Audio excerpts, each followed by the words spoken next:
विजयबापू शिवतारे, रुपालीताई चाकणकर, शरदराव सोनवणे, वासुदेव नाना काळे, प्रदीप गारडकर, रमेश बापू Conde, बाबाराजे Jadhavrao, Digambar Durgade, Mangaldas Bandal, Ashokrao टेकावडे, विश्वास देवकाते, जालिंदर कामठे, ज्योतिताई वाघमारे, नाना भानगिरे, सचिन खरात, दिलीपाबाई यादव, निलेश जगताप, हरिभाऊ लोंढे, उत्तम धुमाळ, वामनताता जगताप, गणेशबाबा ढोरे, Prashant Bhadale, Atul Maske, doctor ममताताई Shivtare, Viraj Kakade, Rajlakshmi Bhosale, समाजी होळकर, स्नेहलताई दगडे, संदीप हरपळे, केशव कामठे, स्वातीताई टकले, बाळासाहेब कामठे, शरद जगताप, बाजीराव सायकर, राहुल चोरगडे, अनेक माझ्या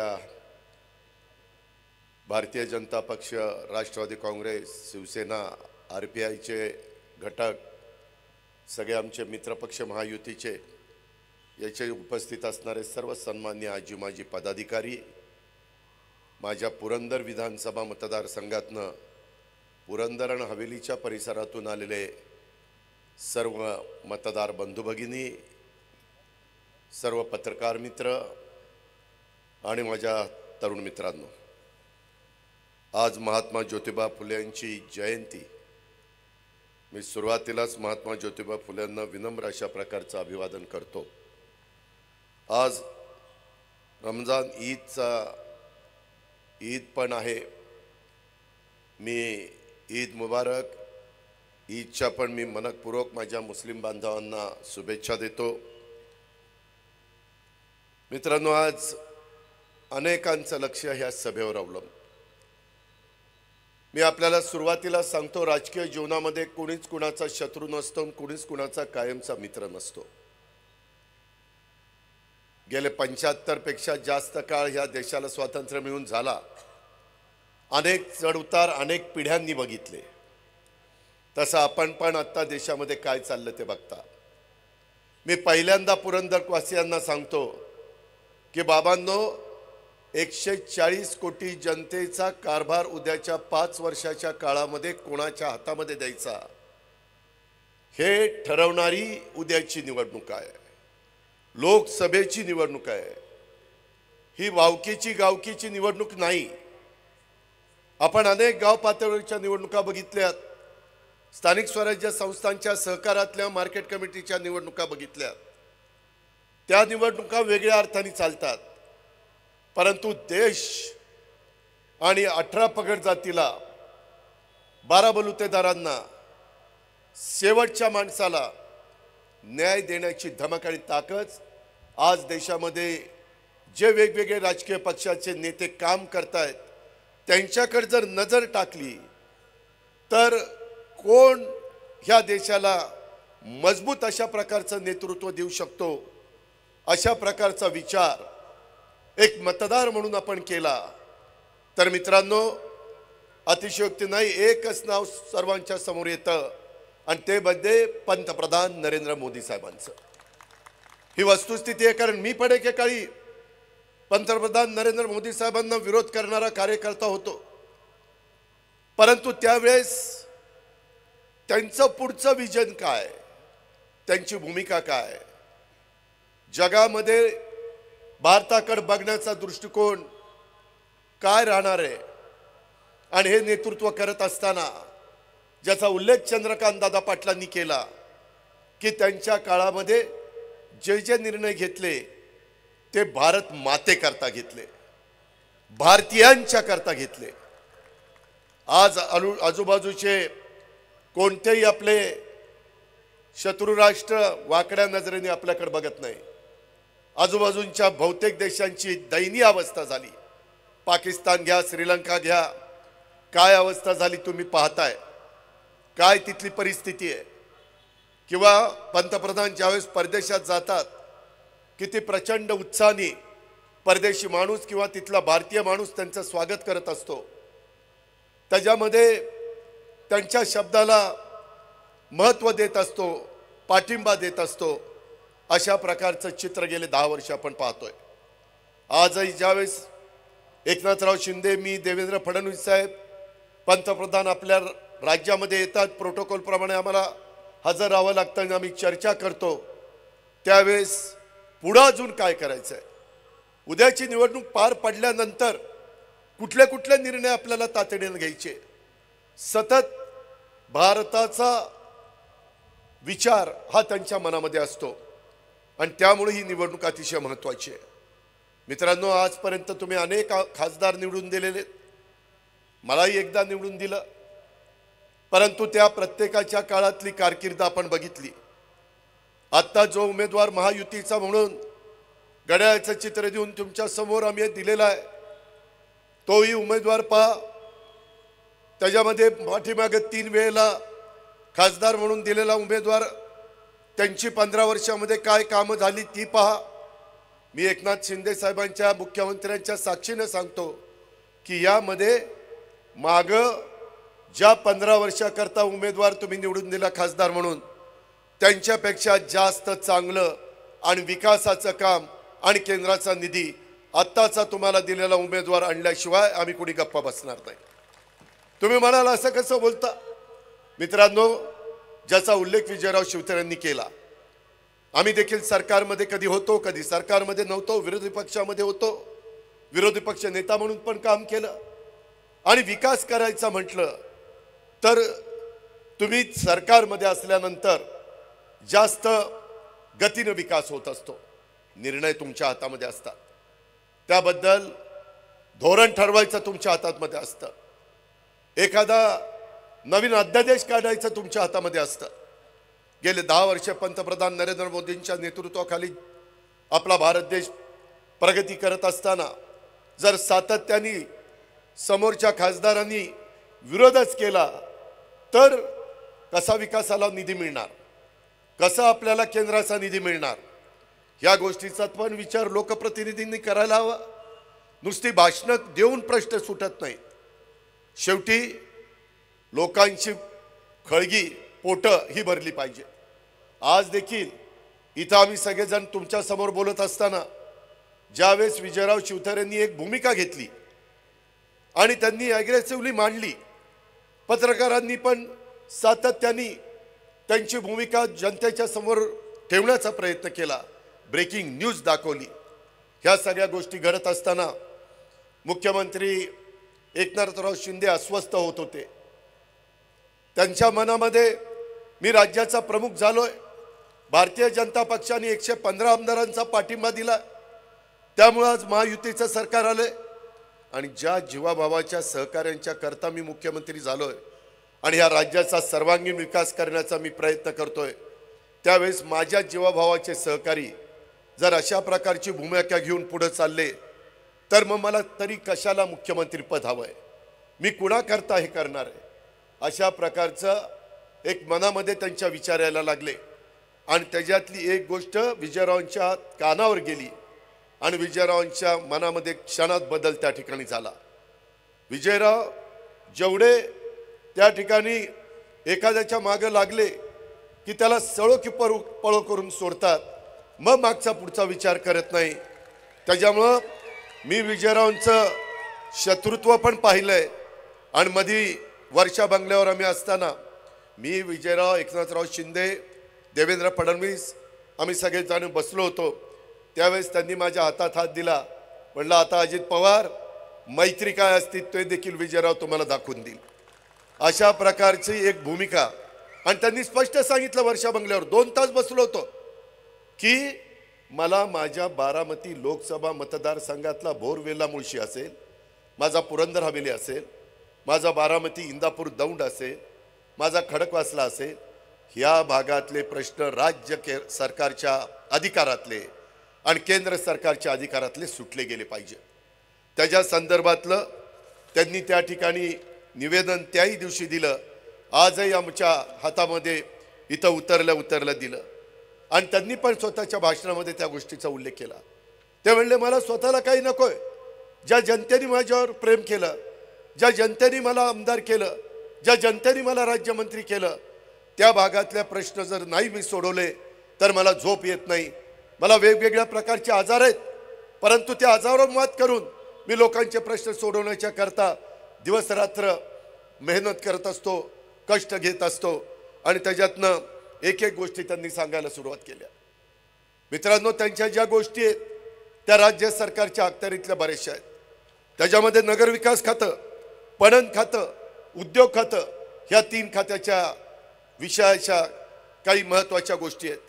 एक आहे स्वतः मुख्यमंत्र्यांच्याकडे नगरविकास, उद्योग आहे मुख्यमंत्र्यांनी केलेल्या उदय सामंतांच्याकडं, पणन आहे त्याच्यामध्ये अब्दुल सत्तारांच्याकडं, जलसंपदा आणि ऊर्जा खात्याचे प्रश्न आहेत आपल्या राज्याचे उपमुख्यमंत्री देवेंद्र फडणवीस साहेबांच्याकडे. त्याच्यामध्ये ह्या सगळ्याला पैसा लागणार आहे, नियोजन करावं लागणार आहे, ते आहे अजित पवारकडं अर्थ आणि नियोजन खातं.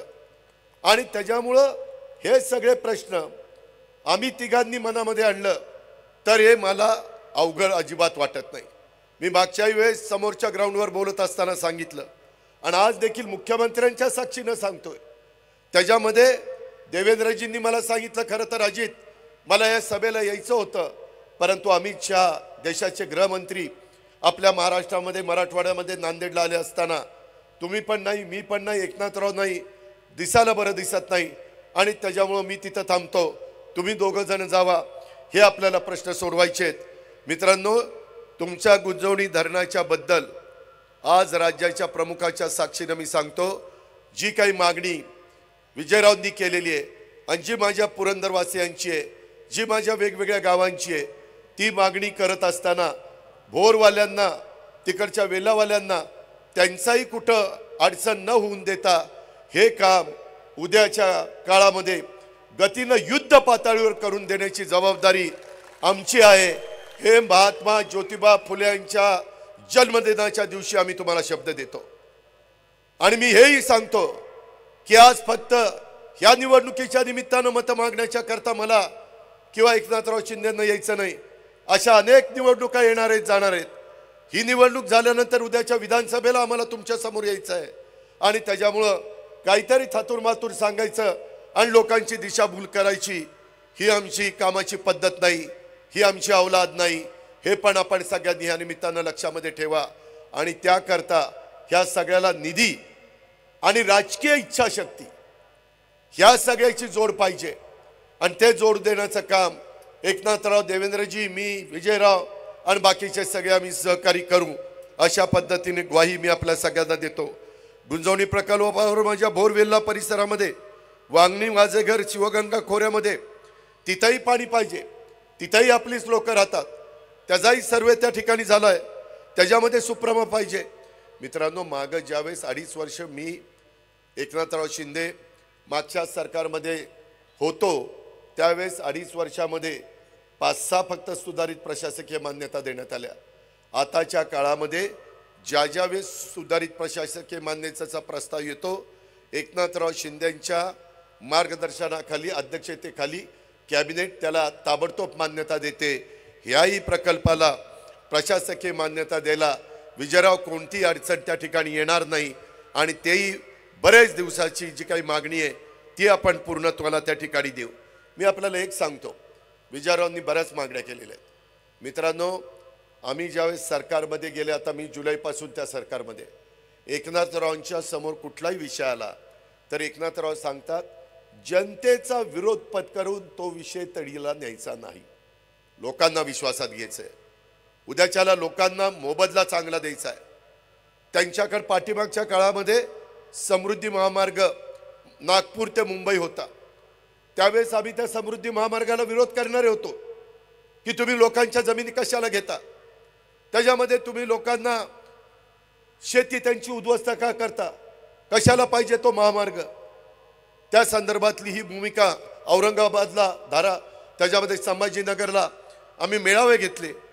परंतु नंतरच्या काळामध्ये एकनाथराव शिंदेंनी त्या लोकांशी चर्चा केली आणि त्यांना सांगितलं, तुम्हाला पैसे पाहिजेत ना, तुम्हाला जमिनी द्यायच्यात, फक्त चांगला मोबदला पाहिजे, तुम्हाला मी 5 पट मोबदला देतो, तुम्ही त्या ठिकाणी जमीन द्यायला तयार आहे का. जी लोक आमच्याकडं आंदोलन करायला यायची, माहिती घेऊन यायची, त्या सगळ्यांनी आमच्याकडे पाठी दाखवल्या आणि सगळे एकनाथरावांकडे गेले आणि म्हणले करा काम सुरू. सगळ्यांनी पैसे घेतले आणि काम सुरू झालं. समृद्धी महामार्ग खऱ्या अर्थाने महाराष्ट्रामध्ये समृद्धी आणणारा जवळपास पूर्णत्वाकडे गेलेला आहे.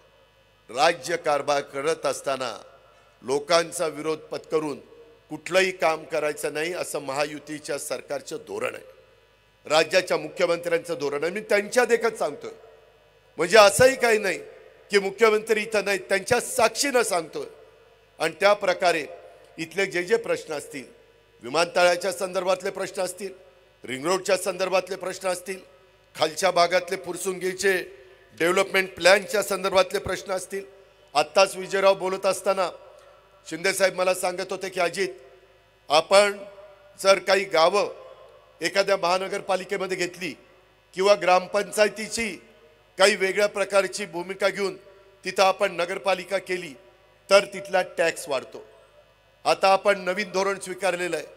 तो टॅक्स पूर्वी असतो तसाच काही काळ ठेवायचा आणि टप्प्याटप्प्यांनी त्यांना सुविधा दिल्यानंतर, तिथं पाणी, लाईट, रस्ता आणि इतर सगळ्या सुविधा दिल्यानंतर तो नंतर 20% करायचा, मग 40% करायचा, मग 60, 80, 100ला द्यायचा. अशा पद्धतीचा निर्णय घेण्याचा अधिकार नगरविकासचे प्रमुख म्हणून राज्याचे मुख्यमंत्री एकनाथराव शिंदे साहेबांना आहे. मधल्या काळामध्ये तो निर्णय होणार होता, परंतु आचारसंहिता जवळ आली होती. त्यांनी मला सांगितलं, देवेंद्रजी आम्ही बसलो होतो, ते म्हणाले की अजित, ह्यामध्ये आपण पहिली स्थगिती देऊ. ज्याचा उल्लेख टॅक्सच्या बाबतीतला विजयरावांनी केला त्याला स्थगिती देण्यात आलेली आहे. तो प्रश्न माझ्या खडकवासल्यांच्या गावांच्या मध्ये पण आहे, तो प्रश्न माझ्या फुरसुंगी आणि देवाची आळंदी त्याच्या संदर्भातली पण त्या ठिकाणी आहे. अशा उरळी देवाची, मी चुकून देवाची आळंदी म्हटलं, उरळी देवाची आणि फुरसुंगीच्या आहे. आणि ह्या पद्धतीनं ते मला म्हणाले की आपली 5व्या टप्प्यातली मतदान झालं की 6वा 7वा टप्पा देशात आहे, तो संपला की आचारसंहिता संपणार आहे. पण तो आपली टप्पा झाल्यानंतर, मतदान झाल्यानंतर आचारसंहिता शिथिल केली जाईल, त्यावेळेस आपण ह्याच्या मागे लावू आणि त्याच्यातनं आपल्याला अध्यादेश काढावा लागेल. उद्याच्या येणाऱ्या जूनमध्ये आपलं जे अधिवेशन आहे त्याच्यामध्ये आपल्याला बिल आणावं लागेल आणि तशा पद्धतीनं त्यांनी सूचना दिलेल्या आहेत.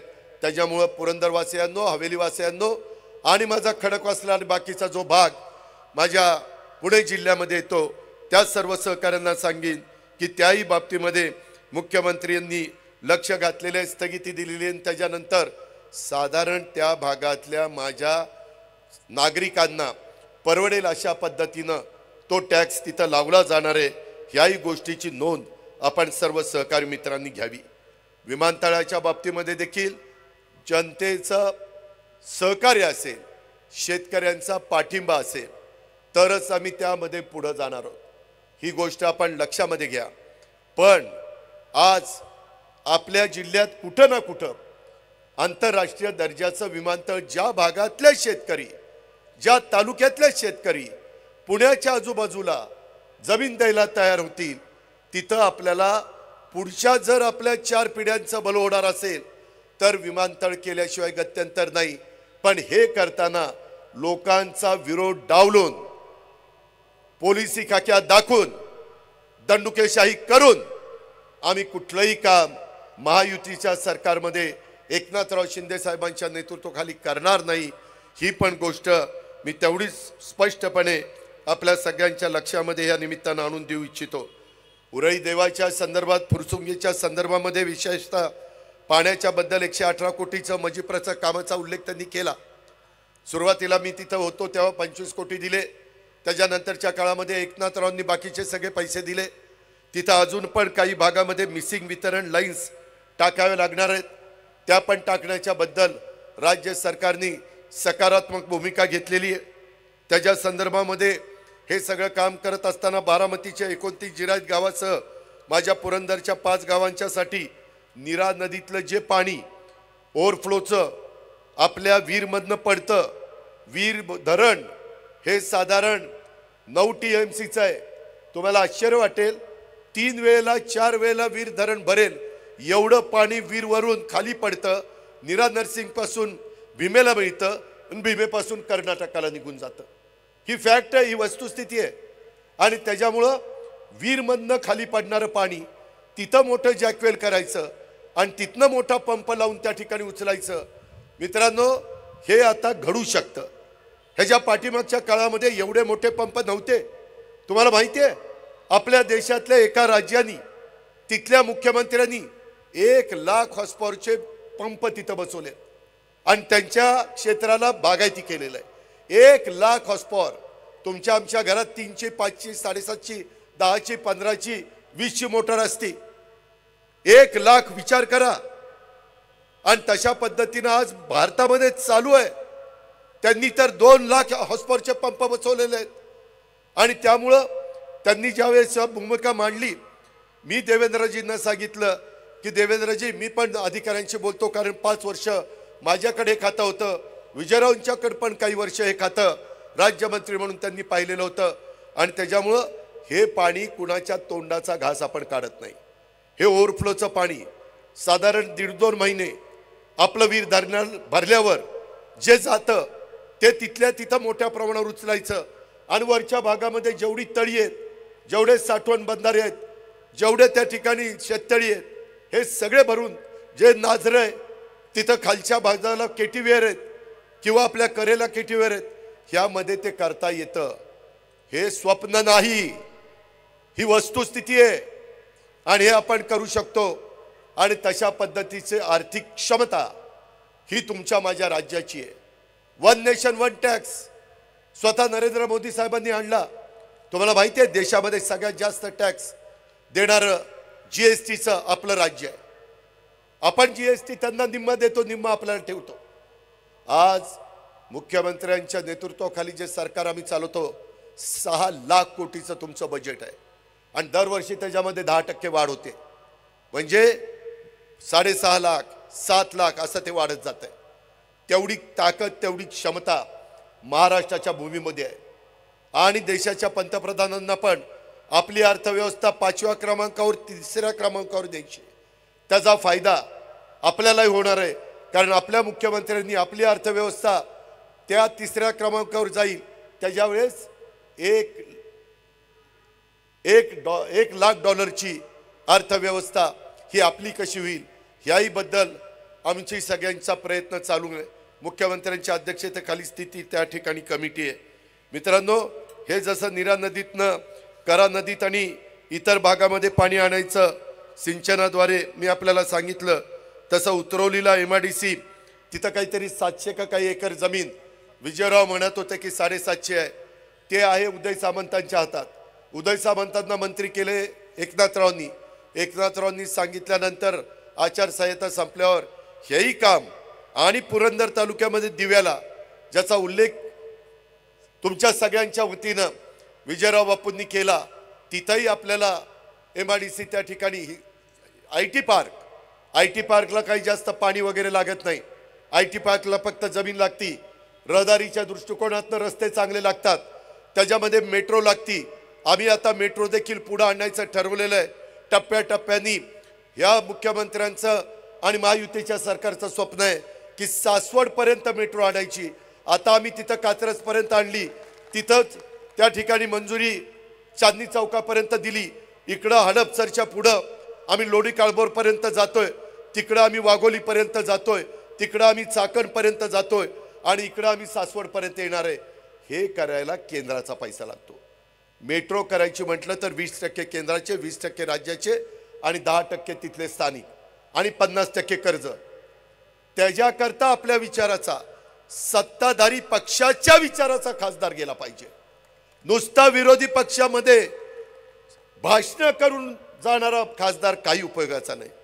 भाषण करून तुमचं पोट भरणार आहे का? 10 वर्षात भरलंय का? त्याचा विचार तुम्ही केला पाहिजे। आम्ही हे कशा करता एकत्र आलोय? बापूंनी पण ही भूमिका का घेतली? मी बारामतीला परवा सांगितलं, आत्ता बापूंनी दाखवावं। त्याच्यामध्ये शिंदे साहेबांना कुणाकुणाचे रात्री उशिरा फोन येत होते बापूंना, असं करू नका बापू, माघार घेऊ नका, लढा। कारण कुणाचं तरी साधत होतं ना। म्हणजे माझ्या शेतकऱ्यांचं भलं करण्याच्या करता बापू ज्यावेळेस पुढाकार घेतात, तिथं एखाद्याने सांगितलं असतं, बापू तुम्ही करताय ते आमच्या बारामती लोकसभा मतदारसंघाच्या जनतेच्या भल्या करताय, माझा पाठिंबा आहे, हे तर दिलं सोडूनच 5-5, 7-7 फोन बापूला। बापू म्हणले कधी मागं माझी आठवण आली नाही, आता लयच आठवण आली, सारखीच उचकी लागती। हे असलं धन्य। मित्रांनो, राजकारणामध्ये मी बोलत असताना फार स्पष्ट बोलणारा कार्यकर्ता आहे. मीच माग 3-3 वेळेला त्या खासदाराला मतं मागितलेले आहेत, परंतु आता महायुतीच्या खासदाराला मतं मागण्याच्या करता मी एकत्र आलेले आहे. आणि ह्याच्यातून मी बारामतीमध्ये जसा कायापालट केला आहे, मी पिंपरी चिंचवडला जसा कायापालट केला आहे, तशा पद्धतीनं कायापालट करण्याची धमक हे आमच्यामध्ये आहे. आणि त्या संदर्भामध्ये बारामती लोकसभा मतदारसंघाचा एकनाथरावांच्या देवेंद्रजींच्या मदतीनं, तिथं केंद्र सरकारच्या मदतीनं आपल्याला सगळा बदल करायचा आहे, आपल्याला कायापालट करायचा आहे. तुम्ही म्हणाल की आता पुढं कसं होणार? माझी ज्यावेळेस मोदी साहेबांची आणि अमित शाह साहेबांची ओळख झाली, मी त्यांना म्हणलं की आमच्या बारामतीतली रेल्वे लास्ट स्टॉप आहे, आम्हाला शेवटचं स्टेशन बारामती, आम्हाला कुठंच पुढं जाता येत नाही, इथनं फार तर दौड. ज्याचा उल्लेख आता आमच्या बापूंनी केला की पुणे दौंड लोकल, ही पुणे दौंड लोकल तर तसं बघितलं तर फार सोपं काम आहे, फक्त इच्छाशक्ती पाहिजे. बापू ते आपण मोदी साहेबांच्या आणि रेल्वे मंत्र्यांच्या मागे लागून मी एकनाथराव देवेंद्रजी दिल्लीला जातो त्यावेळेस ते सांगून आपण ते करून घेऊ, त्याला काही मला अडचण वाटत नाही. पण बारामतीतली रेल्वे 15 वर्ष चाललंय आमचं, फलटणला जोडायची, जोडणं काही होत नव्हतं. मी 3 महिन्यापूर्वी एकनाथराव, आम्ही देवेंद्र ज्यावेळेस दिल्लीला जातो प्राईम मिनिस्टरला कॉन्फरन्स करता आणि अमित भाईंना काही महत्त्वाच्या मीटिंग करण्याच्या करता, त्यावेळेस मी त्यांना सांगितलं की ही रेल्वे आमची करून पाहिजे. मला मोदी साहेब म्हटले, अजित, मी आता आचारसंहिता लागायच्या आत आपल्या भारतातल्या कितीतरी ठिकाणच्या रेल्वेची भूमिपूजन, रेल्वे लाईनची भूमिपूजन, त्याच्यामध्ये स्टेशनची भूमिपूजन ऑनलाईन करणार आहे. त्या ऑनलाईन कार्यक्रमाला एकनाथराव हजर होते आणि काही ठिकाणी झेंडा दाखवून ती रेल्वे नवीन सुरू करणार होते. ते म्हणले, अजित, मी त्याच्यामध्ये बारामती फलटण रेल्वे टाकतो. तुम्ही आश्चर्यचकित व्हाल, ज्यावेळेस त्यांनी भूमिपूजन, काही उद्घाटन भूमिपूजन ऑनलाईनवर केली, त्याच्यामध्ये बारामती फलटण रेल्वे आली आणि त्यांनी केली. मित्रांनो, आपल्या विचाराचे सरकार केंद्र सरकारमध्ये असलं तर काय घडू शकतं हे आम्ही उघड्या नजरेने बघितलंय. आता जी कामं आम्ही सांगितली त्या कामाला केंद्राचा पण आम्हाला मदत लागणार आहे. केंद्राचा पण निधी केंद्र सरकार त्या ठिकाणी देऊ शकतं. त्याच्यामध्ये आज इथलं सरकार हे केंद्राला सपोर्ट करणारं सरकार आहे. महायुतीचं सरकार हे मोदी साहेबांच्या सरकारला सपोर्ट करणारं सरकार आहे. त्यामुळे जे प्रस्ताव एकनाथरावांच्या नेतृत्वाखाली कॅबिनेटमध्ये मंजूर करून शिफारस केली जातात, ते प्रस्ताव तिथं मंजूर केले जातात. मग ते दुष्काळाच्या संदर्भातले असू द्यात, NDRF SDRFचा निधी देण्याच्या संदर्भातले असू द्यात, केंद्र सरकारचे कुठले प्रकल्प आणण्याच्या संदर्भातले असू द्यात, किंवा वर्ल्ड बँकेकडनं निधी देण्याच्या संदर्भातले असू द्यात. पुण्यामध्ये जायकाच्या करता 1000 कोटी रुपये ते नदी सुधार कार्यक्रमाला आले. पुण्यामध्ये आपले STP सिवरेज ट्रीटमेंट प्लांट ते पूर्णत्वाला नेण्याच्या करता करोड रुपये आले. आणि मित्रांनो, परदेशातनं पैसे किती टक्क्याने मिळतात माहितीये? 0.5% व्याज. जपान गव्हर्नमेंट 0.5% व्याजाने पैसे देतं आणि ते पैसे तशा पद्धतीनं आणण्याची ताकद आज नरेंद्र मोदी साहेबांच्या शब्दामध्ये. म्हणून आपल्याला ह्या सगळ्या गोष्टी करायच्या. तुम्ही भावनिक होऊ नका. काही जण भावनिक करण्याचा प्रयत्न करतील. सगळ्यांना तुम्ही आतापर्यंत निवडून दिलंय, सगळ्यांची कारकीर्द बघितली. 91ला अजित पवारची 6 महिन्याची कारकीर्द बघितली, त्याच्यानंतर पवार साहेबांची कारकीर्द बघितली, त्याच्यानंतर सुप्रियाची कारकीर्द बघितली. त्याही कारकिर्दीमध्ये काय काय झालं केंद्रातनं ते पाहिलंय. आता 5 वर्षाच्या करता तिसऱ्यांदा नरेंद्र मोदी साहेब पंतप्रधान करण्याचा निश्चय संकल्प हा भारतातल्या जनतेने केलेला आहे. त्यावेळेस त्यांच्या विचाराचा खासदार हा आपल्याला पुणे लोकसभा मतदारसंघातलं मुरलीधर मोहोळ, माझ्या मावळ लोकसभा मतदारसंघातनं श्रीरंगप्पा बारणे, माझ्या शिरूर लोकसभा मतदारसंघातनं शिवाजीराव आढळराव पाटील आणि ह्या मतदारसंघातनं सुनेत्रा अजितदादा पवार, या पद्धतीनं आम्ही उमेदवार दिलेले. काही ठिकाणी घड्याळ आहे, काही ठिकाणी कमळ आहे, काही ठिकाणी धनुष्यबाण आहे. शेवटी आम्ही सगळेजण विकासाला हपापलेलो आहोत. जसं विकासाभिमुख कारभार विकास पुरुष म्हणून मोदी साहेब करतात, तशा पद्धतीनं आपल्याही राज्याचा कारभार तेवढ्याच तडफेने करण्याचा आमच्या मुख्यमंत्र्यांचा राज्याचा प्रयत्न आहे. उतरवलेला पण MIDC तेही आपल्याला मार्गी लावायचे, तेही आपण मार्गी लावू. जेजुरी देवस्थान 109 कोटी, जसे पैसे संपतील, पैशापासून पैसे नाहीत म्हणून बापू काम थांबणार नाही जेजुरीचं. तुम्ही काळजीच करू नका.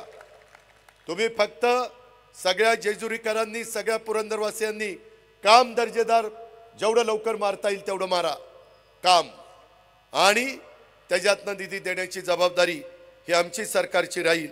त्याचबरोबर त्याच्यामध्ये पुरंदर उपसा सिंचन योजना, नवीन पंपासाठी, देखभाल दुरुस्तीसाठी मला आठवतंय दादा जाधवराव आमदार असताना 220 कोटीचं टर्नकी बेसिसवर हे टेंडर मी दिलेलं होतं. फायनलचंही माझीच आहे. त्याच्यानंतरच्या काळामध्ये त्याच्यात बरेच वर्ष झाली.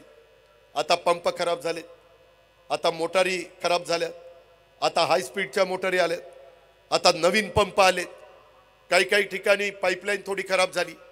ते सगळं दुरुस्त करायला प्लॅन एस्टिमेट केलं. 54 कोटी रुपये लागत होते. 54 कोटी 10 मार्च 2024 रोजी मुख्यमंत्र्यांनी शासन निर्णय निर्गमित केलेला आहे. मगाशी जसं त्यांनी सांगितलं दादानी, मी सही केल्यानंतर फायनल सही CM साहेबांची असते. विकास कामाला आम्ही ज्यावेळेस सही करतो आणि मुख्यमंत्र्यांच्याकडे फाईल घेऊन जातो, मुख्यमंत्री 1 मिनिट लावत नाही, ताबडतोब कोंबडा काढून टाकतात. ते म्हणतात विकासाचं आहे ना, महाराष्ट्राच्या भल्याचं आहे ना, करून टाका. आणि आपले 24 कोटी रुपये 10 मार्चला मंजूर झालेले आहेत. ताबडतोब त्याचा आता टेंडर निघून ती पण कामं होतील. आणि माझ्या पुरंदरवासियांचं जे दुखणं आहे, तिथं पण काही वेगवेगळ्या प्रकारचे प्रश्न आहेत. बंद पाईपलाईन केली तर आणखीन ते पाणी जास्त लोकांना पुरेल. तिथं खराब पाणी येतं, वास मारणारं पाणी येतं. म्हणून आम्ही सिवरेज ट्रीटमेंट प्लांट हे तिथं बसवतोय. ते बसवल्यानंतर माणसांच्या पिण्याच्या योग्यतेचं नाही, पण जनावरांच्या पिण्याच्या योग्यतेचं पाणी चांगलं करण्याचा आमचा सगळ्यांचा प्रयत्न आहे. राज्याचे मुख्यमंत्री आपल्या मुंबई देशामध्ये सगळ्यात प्रदूषण असणारं शहर आहे. तुम्हाला माहिती आहे त्यांनी काय केलं? जे सिवरेज ट्रीटमेंट प्लांटचं पाणी आहे मुंबईचं, जे मुंबईमध्ये ड्रेनेजचं सोडलं जातं, ते पाणी चांगलं करून टँकरमध्ये भरलं जातं आणि त्याच्यातनं रस्ते धुतले जातात. रस्ते धुवायला लागल्यापासून मुंबईचं प्रदूषण कमी झालेलं आहे, मुंबईचं लाईफ वाढलेलं आहे. आणि ती किमया मुख्यमंत्र्यांनी करून दाखवली. काही जण म्हणाले अरे पाणी प्यायला नाही, कुठं पाणी मारत चालले. अरे ते पाणी समुद्राला सोडायचं होतं. ते जे काही मैला वगैरे जे जातो ड्रेनेज, त्याचं सिवरेज ट्रीटमेंटचं स्वच्छ केलेलं पाणी प्यायच्या योग्यतेचं नव्हतं, परंतु धुण्याच्या किंवा पिकाच्या किंवा झाडांच्या किंवा रस्ते स्वच्छ करण्याच्या योग्यतेचं होतं. वाईट काय झालं हेही आपण त्या बाबतीमध्ये बघितलं पाहिजे. दिवे येथे प्रस्तावित राष्ट्रीय बाजार हा प्रश्न मला काही नीट समजला नाही. मी त्याच्यामध्ये अब्दुल सत्तार किंवा पणनच्या सचिवांशी बोलून त्या संदर्भामध्ये लक्ष निश्चितपणे घालीन आणि मुख्यमंत्री पण त्याबद्दल बोलतीलच. आणि मला मगाशी आम्ही विजयरावांच्या इथं जरा लवकर आलो तर एकाने सांगितलं की 10 पट पाणीपट्टी वाढवली. 10 पट पाणीपट्टी MWRRनी वाढवलेली होती. ज्यावेळेस कॅबिनेटमध्ये आम्ही मुख्यमंत्र्यांच्या लक्षामध्ये आणून दिलं, मुख्यमंत्री महोदय जलसंपदाच्या सचिवावर चिडले आणि म्हणले पहिलं पूर्वी जसं होतं तशी पाणीपट्टी करा. 10 पट वाढलेली पाणीपट्टी पुन्हा जागेवर आली. GR निघालेला आहे, तुम्हाला कुणालाही 10 पट पाणीपट्टी भरावी लागणार नाही. हे का GR, हा GR, हा सूर्यन हा जयत्रात किती तारखेचा GR आहे? 2/2/2024चा GR. काय GR आहे? जलसंपदा विभागाने सहकारी उपसा सिंचन योजनेच्या करता पाणीपट्टीचे दर हे सगळे जसेच्या तसे ठेवलेले. जर शेतकऱ्यांचे प्रश्न जाणून घेणारा राज्याचा प्रमुख असेल आणि मंत्रिमंडळातले सहकारी असतील तर कशा पद्धतीनं काम होत आहे. मित्रांनो, कांद्याच्या बाबतीमध्ये देखील आमची खंत आहे, परंतु त्याच्या संदर्भात आता कांदा निर्यातीला पुन्हा परवानगी देण्यात आलेली आहे। कांदा उत्पादक शेतकऱ्याला त्याच्यातनं मदत होणार आहे। माझ्या दूध उत्पादक शेतकरी अडचणीत होता, मुख्यमंत्र्यांनी 5 रुपये लिटरला वाढून दिले। अजून काहींना पैसे मिळत नाहीत, काही अडचणी आहेत। उद्याची आचारसंहिता संपू द्या, त्या अडचणी दूर करण्याचं काम आम्ही सगळेजण कॅबिनेटमध्ये करू, परंतु तुम्हाला अधिकचे 5 रुपये वाढून देऊ, त्याबद्दल आपण काळजी करू नका। ऊसाचा 10,000 कोटी रुपयाचा टॅक्स 25 वर्ष कुणाला माफ करता आला नाही, इन्कम टॅक्स अमित शहांनी तो कायमचा माफ केला, कायमचा। तुमचाही ऊस सोमेश्वर कारखान्याला जातो आणि आता FRP पेक्षा जास्त दर दिला तर टॅक्स लागत नाही। माग 25 वर्ष अनेक जण दिल्लीमध्ये गेले, पण कुणाला ते काढून टाकता आलं नाही, थांबवलं पण टांगती तलवार काढली नाही। आता मात्र अमित शाह साहेबांनी ती पूर्ण टांगती तलवार त्या ठिकाणी काढून टाकलेली आहे। अशा पद्धतीच्या कितीतरी गोष्टी ह्या मग माझ्या कचऱ्याच्या संदर्भातला उरळी देवाची आणि त्या भागातले प्रश्न असतील, रस्त्याच्या संदर्भातले प्रश्न असतील, दिवे घाटमध्ये अपघात कमी करण्याच्या करता, वाहतुकीची कोंडी सोडवण्याच्या करता, इकडून देखील आपण ज्यावरून कोंडव्यावरून येतो त्यावेळेस तोही घाट आता आम्ही 10 मीटर करण्याचा निर्णय घेतलेला आहे। 10 मीटर तो पहिल्यांदा 4 लेन करायचा होता, परंतु 4 लेनला अडचण येते म्हणून 10 मीटरला 200 काहीतरी कोटी रुपये लागत आहेत। अशा पद्धतीनं तेही काम आपण त्या बाबतीमध्ये करतोय। आणि मग डेव्हलपमेंटची कामं असतील, इतर कामं असतील, ही सगळी कामं महायुतीच्या सरकारच्या माध्यमातून आपण करणारच आहोत, परंतु त्याचबरोबर केंद्राचा निधी आपला महाराष्ट्र हे कोयना किंवा उजनीसारखं आहे आणि आपला केंद्र सरकार समुद्रासारखं आहे। एवढं मोठं त्यांचं बजेट असतं आणि त्याकरता त्यांच्या विचाराचे खासदार उद्याच्याला 48 पैकी मोदी साहेबांनी विदर्भात सांगितलं सर्वच्या सर्व खासदार निवडून द्या। त्यांची विनंती आहे। आज विरोधक काही खोटं बोलतात, म्हणतात परत मोदी आल्यानंतर निवडणुकाच होणार नाही, परत मोदी आल्यानंतर संविधान बदललं जाईल, परत मोदी आल्यानंतर घटना बदलली जाईल। साफ चुकीचं आहे। 10 वर्ष उलट चांगलं चाललेलं आहे, अजून चांगलं करायचं आहे आणि मोदी साहेब देशाकरता करतायत। मोदी साहेब दुसऱ्या कुणा करता करत नाही, 140 कोटी जनतेच्या करता करतायत। हा विचार माझ्या पुरंदर हवेली वासियांनी या निमित्तानं केला पाहिजे। आणि ज्या पद्धतीनं आज तुमच्या भल्याकरता तुम्ही सगळ्यांनी विजय बापूंच्या पाठीशी उभे राहिला होता, परंतु माझ्या बारामती लोकसभा मतदारसंघ आणि पुरंदर मतदारसंघातल्या हे प्रश्न सोडवण्याच्या करता त्यांनी वर्षावर आम्हाला बैठक घ्यायला लावली आणि त्याकरता इथल्या लोकांच्या मध्ये हार्दिक सुबत्ता यावी, आमच्या बारामती लोकसभा मतदारसंघामध्ये रोजगार निर्माण व्हावा, मोठे मोठे कारखाने यावेत, IT हब व्हावा, वेगवेगळ्या पद्धतीनं त्या ठिकाणी गुंतवणूक व्हावी, याकरता त्यांनी ही भूमिका घेतली। त्याच्यामुळं तुमच्या मनामध्ये असणारी नाराजी, तुमच्या मनामध्ये असणारा खंत कृपा करून काढून टाका। पुढच्या पिढीचं भवितव्य कशात आहे हे कृपा करून आपण त्या ठिकाणी पहा। मला विश्वास आहे तुम्ही जर सहज नजर टाकली तर आज देशातल्या सर्व राजकीय पक्षांच्या नेत्यांना समोर आणलं तर आज फक्त आणि फक्त नरेंद्र मोदी साहेबच या ठिकाणी या देशाच्या 140 कोटी जनतेला मजबूतीनं पुढे घेऊन जाऊ शकतात, हीच खात्री आपल्याला सगळ्यांना आहे।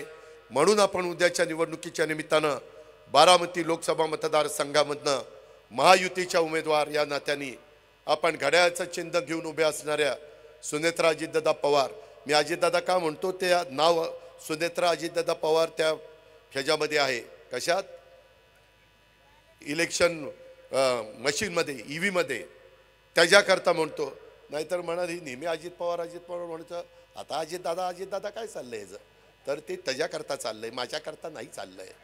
तर ह्या पद्धतीनं आपण लक्षामध्ये घ्या।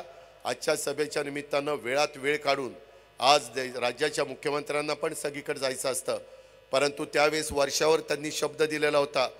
त्यांनी सांगितलं तिघांनी यायचं आणि पुरंदरला समोर सांगायचं, सगळ्या जनतेला समोर सांगायचं। त्याच्यामध्ये कुठल्याही परिस्थितीमध्ये आपण ह्या सगळ्या गोष्टी करण्याच्या करता आजची ही सभा लावली, म्हणून मुख्यमंत्री आले। आपल्या जिल्ह्याचा पालकमंत्री या नात्याने आपल्या सर्वांच्या वतीनं राज्याचे मुख्यमंत्री आज पुणे जिल्ह्यामध्ये आल्याबद्दल त्यांचं मी मनापासून स्वागत करतो। दुष्काळाच्या बाबतीमध्ये देखील कुठलीही कमतरता, किती पैसा लागला तरी आपल्या महाराष्ट्र सरकार त्याच्याबद्दल कुठला निधी कमी पडून देणार नाही। पुरंदरमधील शेतकऱ्यांना दुष्काळ निधी प्रत्येक शेतकऱ्याच्या बँक खात्यावर 15,000 ते 22,000 रुपये जमा झालेत। 35,000 शेतकऱ्यांना त्याचा लाभ झालेला आहे। ह्याची पण कृपया करून नोंद आपण घ्या आणि इथून पुढच्या काळामध्ये ज्या ज्या माझ्या सहकारी मित्रांना ज्या 18 पगड जातील अडचणी येतील, ज्या माझ्या शेतकऱ्यांना अडचणी येतील, आया बहिणींना अडचणी येतील, त्या दूर करण्याच्या करता राज्यामध्ये महायुतीचे प्रमुख या नात्याने एकनाथराव शिंदेंचं महायुतीचं सरकार हे तुमच्या पाठीशी निश्चितपणे कायम उभं राहील। आणि त्याचबरोबर तिसऱ्यांदा देशाचं पंतप्रधान झाल्यानंतर मोदी साहेब देखील मोठ्या प्रमाणावर विकास निधी आपल्या महाराष्ट्राला देण्याच्या करता निश्चितपणे यशस्वी